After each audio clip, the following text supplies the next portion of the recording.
Hello everyone, good afternoon. আজকে সয়াবিনের একটা নিরামিষ রেসিপি করছি। পুরো ভিডিওটাই তোমাদের দেখাবো কীভাবে আমি সয়াবিনের তরকারি রান্না করি। দেখো, প্রথমে সয়াবিনটাকে ভালো করে ভেজে নেবো। এখানে আলুটা ভেজে রেখেছি, আর এখানে রয়েছে কাঁচা লঙ্কা বাটা, আদা বাটা, জিরে বাটা, হলুদ রয়েছে, আর সামান্য নুন রয়েছে। আর এখানে আছে তোমার তেজপাতা, গোটা গরম মশলা, গোটা জিরে। পুরো ভিডিওটা দেখার জন্য সঙ্গে থাকো। সয়াবিন ভাজা হয়ে গেছে, নামিয়ে নিয়েছি।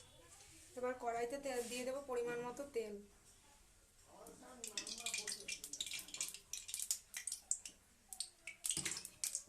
তেলটা গরম হয়ে নিক। তেল গরম হয়ে গেছে, এবার সব মশলাগুলো দিয়ে ভালো করে কষিয়ে নেবো।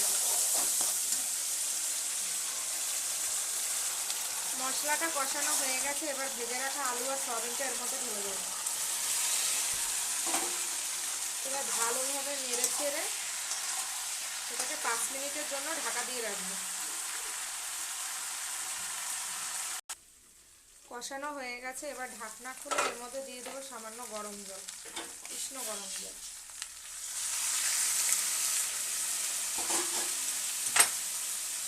এবার ভালোভাবে নেড়ে ছেড়ে আরো 2 মিনিটের জন্য ঢাকা দিয়ে রাখবো। 2 মিনিট পরে গরম মশলা দিয়ে নামিয়ে দেবো। ব্যাস, এবার সামান্য গরম মশলা দিয়ে দিলাম।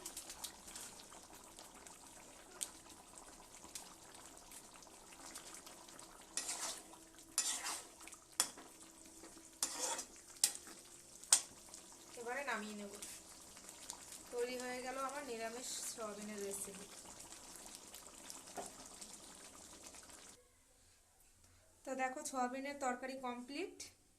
এছাড়াও আমি রান্না করেছি আজকের শাক ভাজা। এখানে আছে মূলো শাক, পালং শাক, লাল শাক একসাথে মিশিয়ে চিংড়ি মাছ দিয়ে ভেজেছি। আর এখানে রয়েছে কুমড়ো, ওই মিষ্টি কুমড়ো, কাঁচা কুমড়ো আর কি।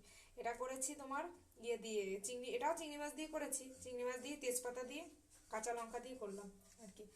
আর এখানে আছে ডাল, মুসুরির ডাল। এটা শুকনো লঙ্কা ফোড়ন দিয়ে, সাদা জিরে ফোড়ন দিয়ে পাতলা করে রান্না করেছি। আর এখানে রয়েছে ভাত। তো টাটা, আজকে দুপুরের মেনুতে আমাদের এগুলোই থাকবে।